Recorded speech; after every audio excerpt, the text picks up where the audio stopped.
वैसे करने को तो मुझे आप लोगों से बहुत सारी बातें हैं, पर कुछ बातें हैं जो बहुत ज़्यादा ज़रूरी थी, क्योंकि मैंने ना इसके लिए बहुत पहले आप लोगों से बोला था कि मैं आप लोगों की इस बारे में आपसे बातें शेयर करूँगी, पर मैं नहीं कर पाई थी। और इस बार भी ऐसा ही होने वाला था कि मैं आप लोगों से अपना बात नहीं करने वाली, मतलब टाइम नहीं मिल रहा था, फिर भी मैंने ऐसा ज़बरदस्ती करके कुछ ना कुछ करके टाइम निकाला कि चलो ठीक है, थोड़ा टाइम निकाल के आप लोगों से बातें करती हूँ। तो वो बातें ये थी कि मैं पिछले नवरात्रि में ही, जो अभी नवरात्रि बीती थी पिछले साल, मतलब ठंडियों में जो आती है नवरात्रि, उसमें ही मैंने आप लोगों से बोला था कि मेरे हस्बैंड और मेरी सासू माँ दोनों जन रखते हैं नवरात्रि का व्रत, और वो क्यों रखते हैं व्रत, तो मैं आपको ये कारण बताऊंगी, और मैं क्यों नहीं रखती हूँ ये भी मैं आपको बताऊंगी। तो वही मैं आज आप लोगों को बता रही हूँ मैं कि मतलब क्यों, क्या कारण था कि मेरे सास और मेरे हस्बैंड दोनों जन व्रत रख रहे हैं और मैं नहीं रख रही हूँ।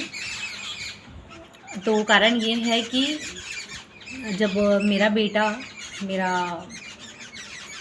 था, क्योंकि बेटी तो अभी 1 डेढ़ साल की है, पर मेरा बेटा तो इस टाइम हो चुका है, उसका 10वां साल चल रहा है। पर जब वो 4 साल का था, 4 साल उसने कंप्लीट किए ही थे, तो बेटे की मेरी काफ़ी ज़्यादा तबीयत ख़राब हो गई थी। तबीयत क्या, उसको हो गया था डेंगू, और जिसमें वो 10 से 12 दिन वो आईसीयू में एडमिट था। उसकी काफ़ी ज़्यादा तबीयत ख़राब थी, और जिस दिन हमने उसको एडमिट किया था उस दिन नवरात्रि का पहला दिन था। और नवरात्रि के पहले दिन है ना, हर लोग व्रत रखते हैं, आप लोग भी रखते होंगे, हम लोग भी रखे थे। मैं, मेरी सासू माँ, हम दोनों लोग व्रत रखे थे। और मेरे हस्बैंड भी उस टाइम घर पे नहीं थे, वो किसी काम से मुंबई जा रहे थे। और मेरे पापा भी नहीं, मेरे ससुर जी भी मेरे साथ नहीं थे। तो मैंने मेरे मायके से मैंने अपने पापा को बुलाया था कि पापा, मैंने ना कई जगह उसको दिखाया था, बेटी को तबीयत उसकी ख़राब चल रही थी, कई जगह मैंने दिखाया था, पर उसको आराम नहीं हो रहा था। तो मैंने ना पापा को बुलाया, पापा बेटा मेरा कुछ ज़्यादा ही मतलब बीमार जैसे मतलब तबीयत उसकी बहुत ज़्यादा ख़राब हो गई थी। तो मैंने पापा को बुलाया था कि हम लोग कहीं और लेके गए थे उसको दिखाने के लिए। पर वहाँ से क्या होता है कि डॉक्टर हमें मतलब ऐसा जवाब दे देते हैं कि बच्चा मतलब बहुत क्रिटिकल कंडीशन में था वो। तो फिर उन्होंने मना कर दिया था। फिर हम बनारस गए थे दिखाने के लिए। उसके बाद एक मतलब चाचा थे मेरे, मतलब मेरे ससुराल पक्ष के चाचा थे, वो उन्होंने हम लोगों का मतलब साथ दिया। एक तरह से मेरे पापा भी हम लोग के साथ थे, पर मेरे पापा का भी कंडीशन कुछ बहुत सही नहीं था। मैं जैसे जहाँ कोई नहीं था तो वहाँ मेरे पापा ही हम लोग के साथ थे। फिर वहाँ पे जब मैं गई तो क्या हुआ कि नवरात्रि का फर्स्ट डे था, तो भैया तो एडमिट हो गया था, बेटा मेरा आईसीयू में चला गया। और मतलब 2 बजे रात तक, एक शाम के हम लोग 4-5 बजे उसको एडमिट कराने मतलब लेके गए थे, एडमिट होने के लिए वो गया था। उसको एडमिट होने में, सब कुछ करने में रात के 2 बज गए थे हमें। और हम लोग पूरा रात ऐसा वो जागते रह गए थे। और मेरे हस्बैंड मुंबई जा रहे थे, वो रास्ते से ही उतर गए, वो रिटर्न यहाँ घर की साइड आने लगे। मेरे ससुर जी भी जहाँ थे वो तुरंत वहाँ से भी उन्होंने टिकट बुक कराया और घर आने लगे। तो मतलब सब चीज़ इतना परेशानी में चल रहा था ना, कि किसी को खाने पीने का और सब चीज़ के लिए समझ में ही नहीं आया कि मतलब किसी को क्या होती है, क्या भूख क्या प्यास, कुछ नहीं समझ में आ रहा था। और उसकी कंडीशन भी इतनी क्रिटिकल थी कि मैं आपको क्या बताऊँ, इतना छोटा बच्चा जो अच्छे से साफ साफ बोलता भी नहीं था, वो इतना मतलब वहाँ पता नहीं कहाँ से इतना चिड़चिड़ापन उसके अंदर आ गया था। जो वाइट ब्लड होता है, प्लेटलेट इतना ज़्यादा उसका कम हो गया था कि मतलब 20,000 पे आ गया था।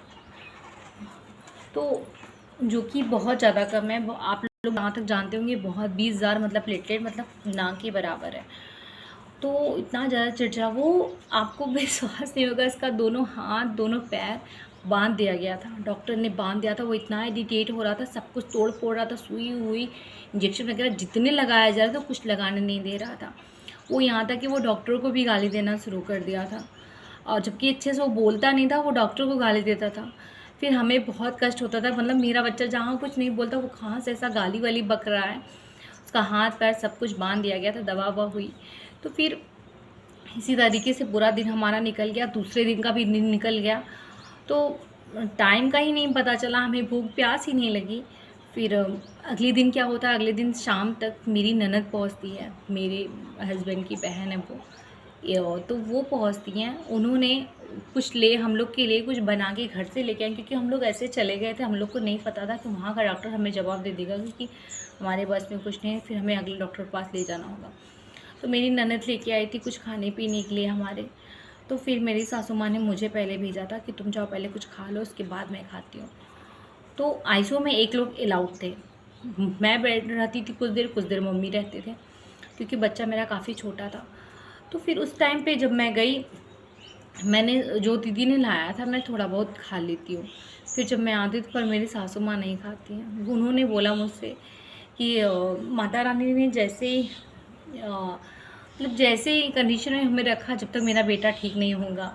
मेरी मम्मी का जो अपने बेटा मतलब ऐसा होता भी है, दादी दादा जो होते हैं अपने पोती पोता से नाती से बहुत ज़्यादा ही प्यार करते हैं।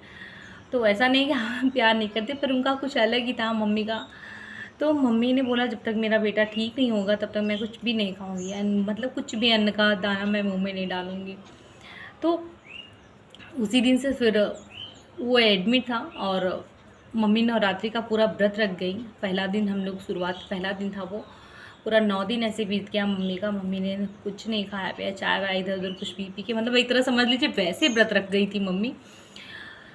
और फिर अगली बार से क्या होता है कि उसके बाद जो इस टाइम वाला नवरात्रि पड़ती है, गर्मियों में नवरात्रि पड़ती है, तब से मेरे हस्बैंड रखने लगे, क्योंकि उन्होंने भी रास्ते भर, जैसे कि आप क्या होता है कि आप बहुत दूर जब होते हैं किसी चीज़ से, अगर आप पास में हो कोई चीज़ देख रहे हो, शायद आपको थोड़ा सा मतलब ऐसा रिलैक्स होता है कि हाँ हाँ देख रहा। पर जो लोग दूर होते हैं ना, वो बहुत ज़्यादा परेशान होते हैं। तो ये बहुत दूर होने की वजह से इतना ज़्यादा परेशान थे, इन्होंने भी माता रानी से मनाया, माता रानी आप कुछ भी करके मेरे बच्चे को ठीक करिए, मैं 9 दिन का व्रत रखूँगा।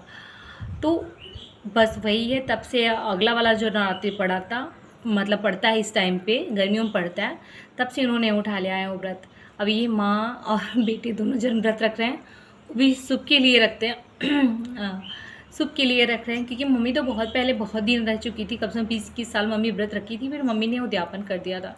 पर जब से मेरे बेटे के साथ ऐसा कुछ हुआ था, तब से मम्मी ने भी कंटिन्यू कर दिया है व्रत, वो भी व्रत। हमारे यहाँ कलश तो नहीं रखा जाता है, पहले मम्मी रखती थी, अब तो नहीं रखा जाता है।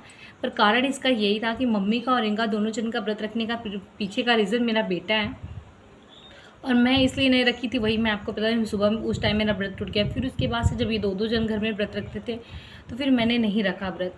मैं भी व्रत रखूँगी, लेकिन तब तक नहीं रखूँगी जब तक मम्मी और ये उद्यापन नहीं कर देते हैं, क्योंकि रखना तो मुझे भी व्रत है। और सच बताऊं तो देवी माँ का बहुत बहुत ज़्यादा ही कृपा हम लोग के ऊपर है। भगवान तो ऐसा नहीं है कि भगवान, अगर मैं आपसे बातें भी कर रही थी तो भगवान की ही देन है, देवी माँ की ही देन है कि हम आपसे बात कर सकते हैं। तो बस बहुत ही ज़्यादा ये नवरात्रि उठाने का कोई रीज़न बड़ा खुशी खुशी वाला नहीं था, बहुत दुख के टाइम पे सबने उठाया था, पर माता रानी ने सब कुछ बहुत खुशी खुशी बहुत कुछ अच्छा कर दिया है। मेरी लाइफ में भी बहुत कुछ ही गुजरा है। मुझे जिस टाइम पे कोरोना हुआ था, उस टाइम पे मतलब कोरोना तो मैक्सिमम लोगों को हो चुका था, पर मेरा क्या था, मेरा कंडीशन इतना ख़राब था, उस पर मुझे कोरोना हुआ था। तब भी मेरे घर वाले बहुत डर गए थे, तब भी मम्मी ने और इन्होंने व्रत नहीं छोड़ा था, और उस टाइम लॉकडाउन भी चल रहे थे। फिर बिटिया भी मेरी कोरोना में हुई है। मतलब सब कुछ माता रानी ने अच्छा अच्छा ही किया है, इसलिए हमने कंटिन्यू रखने का सोचा है कि कोई ना कोई हम लोग नवरात्रि जब तक होगा हम लोग रखेंगे, ताकि माता रानी की अपनी कृपा ऐसे ही बनी रहे। और ऐसा नहीं कि हमारे व्रत रखने से ही कृपा उनकी रहेगी, पर जो अपनी श्रद्धा होती है तो कुछ अलग ही होती है। नवरात्रि में जब तक आप 9 दिन का व्रत कोई नहीं है घर में, तो घर में बड़ा उदास उदास सा लगता है। मुझे मतलब अच्छा लगता है मुझे चौकी बैठा के एकदम अच्छे से पूजा करना माता रानी का। तो बस अब मैं यही चाहती हूँ कि देवी माँ अपना प्यार, अपना आशीर्वाद हम लोग के लिए ऐसे बनाए रखिए। तब तक के लिए जय माता दी।